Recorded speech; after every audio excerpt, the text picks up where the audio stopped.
Welcome, dear listeners, to an exploration of one of literature's most ambitious and enduring works, John Milton's Paradise Lost.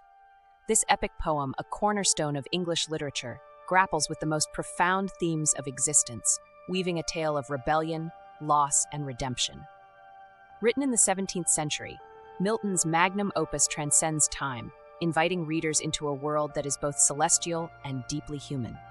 It opens with an invocation to the Muse, a traditional epic convention that sets the stage for an exploration of humanity's fall from divine grace.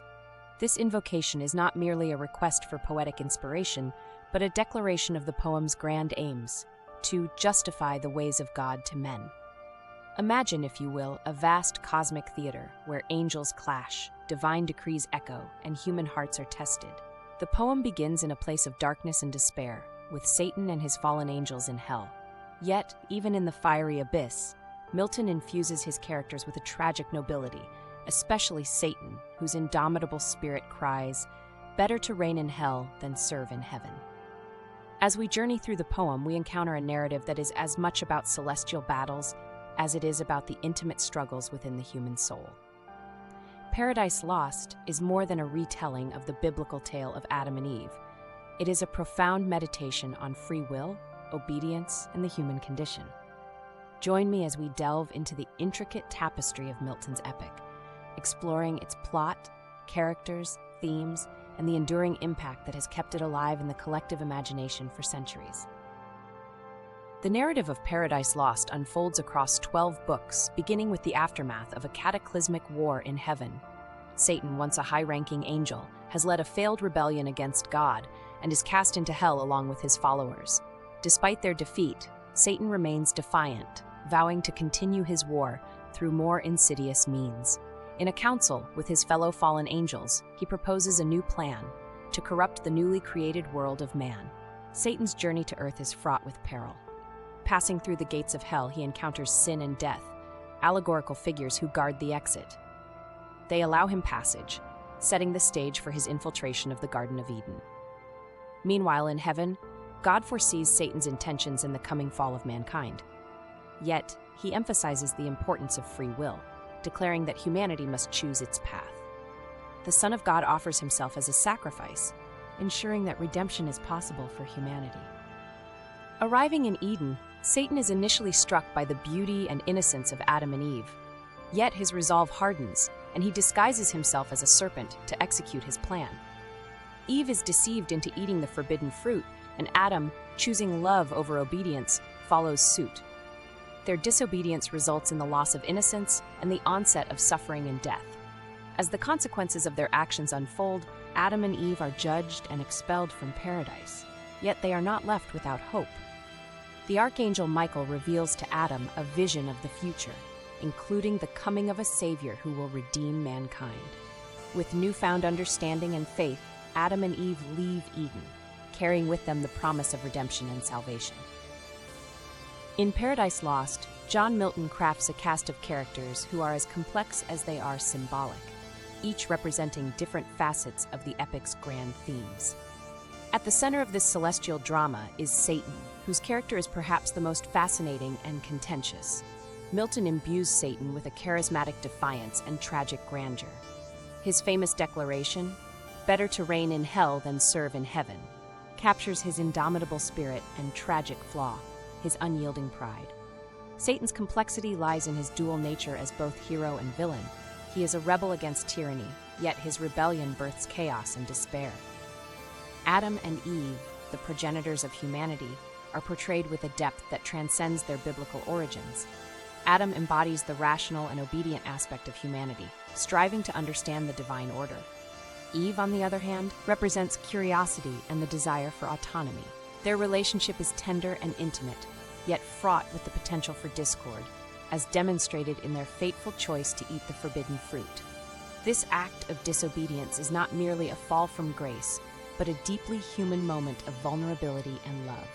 The celestial characters, including God, the Son of God, and the archangels, serve as embodiments of divine will and justice. God's portrayal is one of omnipotence and omniscience, yet Milton emphasizes his mercy and the gift of free will bestowed upon humanity. The Son of God, with his willingness to sacrifice, represents divine love and redemption, offering a counterpoint to Satan's destructive rebellion. These characters, through their actions and choices, illuminate the epic's central themes of free will, obedience, and the duality of human nature. Milton's ability to infuse them with both mythic grandeur and human vulnerability is what makes Paradise Lost a timeless exploration of the human condition. Paradise Lost is a rich tapestry of themes and symbols, weaving together complex ideas about free will, obedience, and the nature of good and evil. At its core, the poem grapples with the paradox of freedom and restraint. Milton presents a universe where free will is both a divine gift and a daunting responsibility. Adam and Eve's choice to eat the forbidden fruit is a potent symbol of this duality, representing both the exercise of free will and the catastrophic consequences of disobedience. The theme of rebellion versus submission runs throughout the epic, most vividly embodied in the character of Satan. His rebellion against divine authority serves as a cautionary tale about the dangers of pride and ambition. Yet Milton's portrayal of Satan is not one-dimensional. He is a complex figure whose defiance and tragic fall resonate with human struggles against perceived tyranny and injustice. Symbolism in Paradise Lost is both grand and subtle. The Garden of Eden, with its lush beauty and harmonious order, symbolizes innocence and divine providence. In contrast, hell represents chaos and despair, a place of punishment but also a realm where Satan and his followers assert their autonomy. The forbidden fruit itself is a symbol of knowledge and temptation, a catalyst for the fall that shifts humanity from innocence to experience. Milton also explores the theme of redemption, emphasizing that despite the fall, hope and salvation remain within reach. The promise of a savior, as revealed by the archangel Michael, symbolizes divine mercy and the possibility of reconciliation with God. Through these themes and symbols, Paradise Lost invites readers to reflect on the complexities of human nature and the eternal struggle between good and evil. Paradise Lost was composed during a tumultuous period in English history, a time of political upheaval and religious conflict. John Milton, a staunch Puritan, lived through the English Civil War, the execution of Charles I, and the interregnum under Oliver Cromwell. These events deeply influenced Milton's worldview and infused his writing with a sense of urgency and moral gravity. The poem reflects Puritan beliefs, emphasizing individual conscience, the fallibility of human nature, and the sovereignty of God. Milton's use of epic conventions is a nod to classical literature, drawing on the traditions of Homer and Virgil.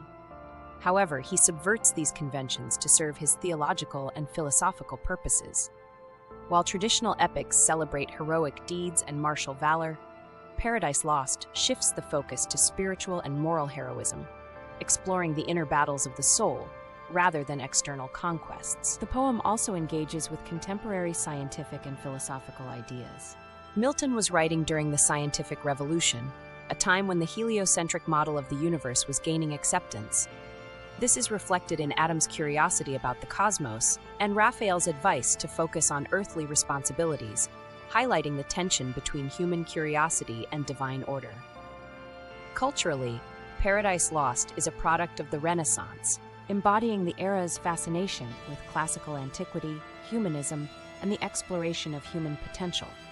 Yet it also anticipates the Enlightenment's emphasis on reason and individualism. Milton's epic, with its grand themes and profound questions, serves as a bridge between these historical periods, capturing the complexity and dynamism of his time. Paradise Lost endures as a masterpiece of English literature because it speaks to the universal human experience with unparalleled depth and eloquence. Milton's exploration of free will, obedience, and redemption resonates across cultures and eras, offering insights into the human condition that remain relevant today.